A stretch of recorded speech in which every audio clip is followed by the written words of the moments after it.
ओम लक्ष्मी नारायण की जय। भक्तों, आज हम सुनेंगे माघ माह की कथा अध्याय 17।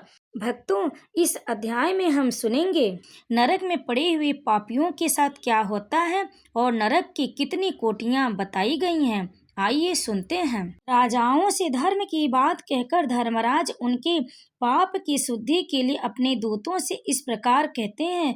ओ चंड, ओ महाचंड, तुम इन राजाओं को पकड़ कर ले आओ और क्रमशः नरक की आग में डालकर इन्हें पापों से शुद्ध करो।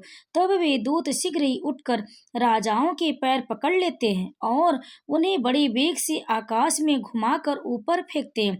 तत्पश्चात उन्हें पूरा बल लगाकर तपाई हुई शिला पर बड़े वेग से पटकते हैं, मानो किसी महान वृक्ष पर ब्रज से प्रहार करते हों।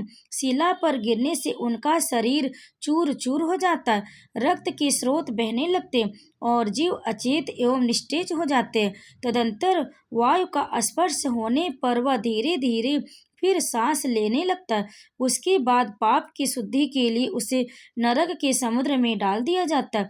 इस पृथ्वी के नीचे नरक की 28 कोटियां हैं।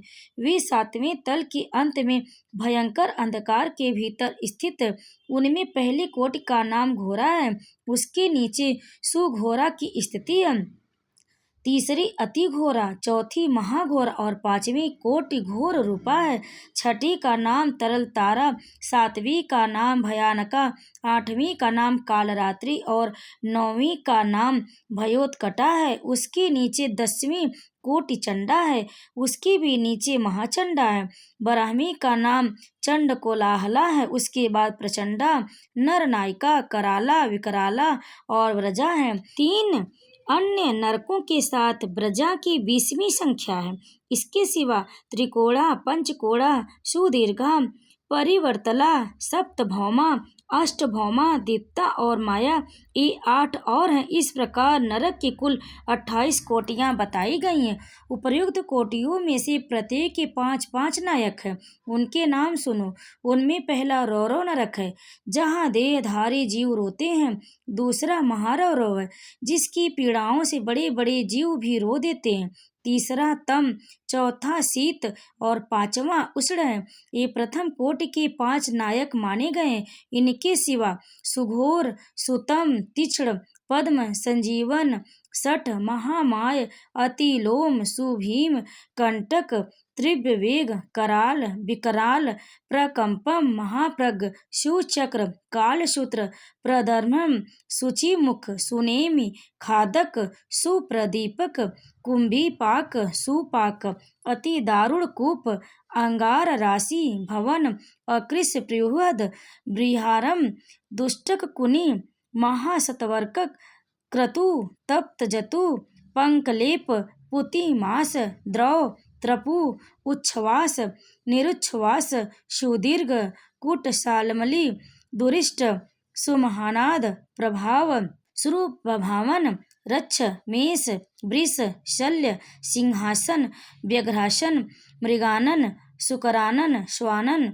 महिषानन, वृकानन, मेषवरानन, ग्राह, कुंभीर, नक्र, सर्प, कूर्म, वायस, गृध, उल्लुक, जलुका, शार्दूल, कपि, कर्कट, गंड, पुतिकत्र, रक्ताक्ष, पुतिमृत्तिक, कड़ाधूम, तुषाग्नि, कृमिचयन, अमेय, अप्रतिष्ठ, रुधिरान्न, स्वभोजन, ललाभयच्छ, आत्मभच्छ, सर्वभच्छ, सुदारण, कष्टक, सुविलास, सुकट, संकट, कट, पुरीस, कटाह, कष्टदायिनी, वैतारणी नदी, सुप्तस, लोहशंकु, अहशंकु, प्रपूरण घोर, असितालवन, अस्थिभंग, प्रपीड़क, नीलयंत्र, अतसीयंत्र, इच्छुक यंत्र, कूट, अंश प्रबंधन, महाचूर्णी, सुचूर्णी, तप्त लोहमयी शिला,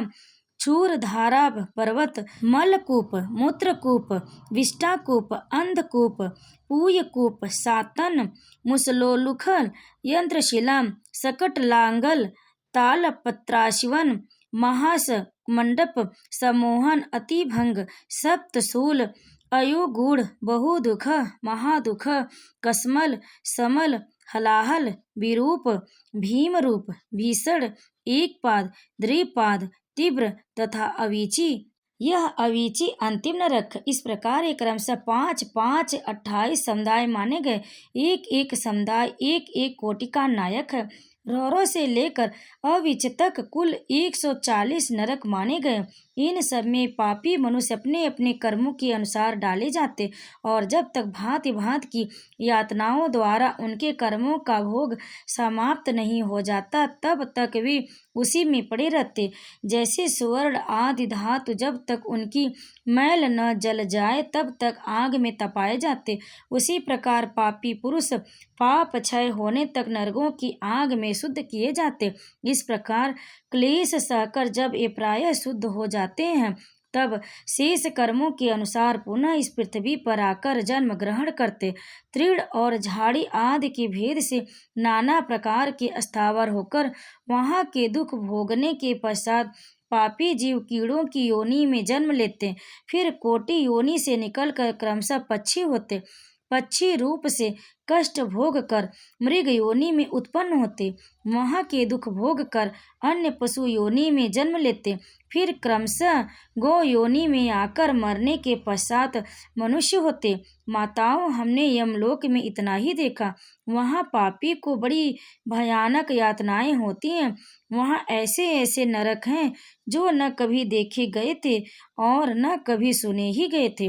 वह सब हम लोग न तो जान सकती हैं और न ही देख सकती हैं। तब माताएं बोली, बस बस इतना ही बहुत हुआ, अब रहने दो। इन नरक यातनाओं को सुनकर हमारे सारे अंग शिथिल हो गए, हृदय में भय छा गया।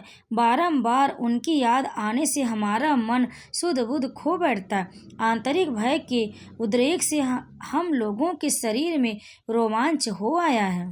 ओम नमो भगवती वासुदेवाय। भक्तों, माघ माह की कथा अध्याय 17 यहीं पर समाप्त। तो इस अध्याय को अंत तक सुनने के लिए आप सभी भक्तों का बहुत बहुत धन्यवाद।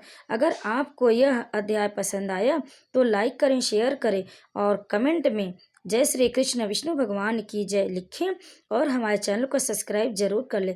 आप सभी भक्तों पर भगवान विष्णु माता लक्ष्मी कृपा सदैव बनी रहे और आगे का अध्याय अगले वीडियो में अवश्य सुनें।